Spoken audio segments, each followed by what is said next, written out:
Hi అండి. ఇవాళ వైశాస్ ఇంట్లో ఫేమస్ బెండకాయ అంటు పులుసు ఎలా చేస్తారో చూపిస్తాను. ముందుగా బాండీలో కొంచెం ఆయిల్ వేసుకోవాలి, సరిపడంత ఆయిల్. ఇది వైశాస్ ఇంట్లో, కోమటోల్ ఇంట్లో చాలా ఫేమస్ అండి. తగినంత ఆయిల్.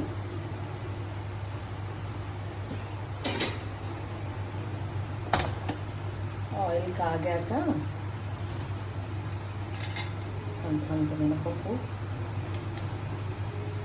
కొన్ని ఆవాలు,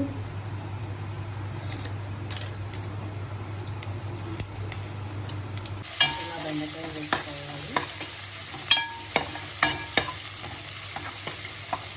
బెండకాయ బాగా వేగాక సరిపడంత కారం,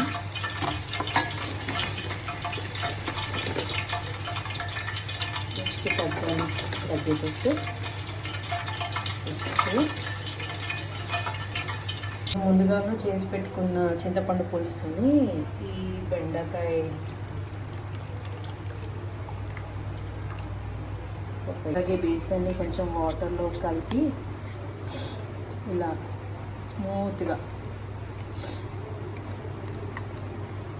అయ్యేటట్టు కలిపి ఈ పులుసు ఇలా మరుగుతుండగా మనం చేసి పెట్టుకున్న బేసన్ దాన్ని మెల్లిగా ఇలా అందులో పోసేసుకోవాలి. ఉండలు కట్టకుండా జాగ్రత్తగా ఇలా కలుపుతూ ఉండాలి.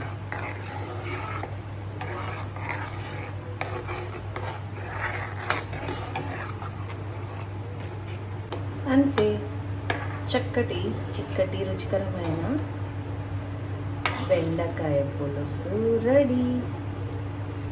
వేడివేడి అన్నంలో వేసుకొని తింటే ఉంటుంది ఆహా.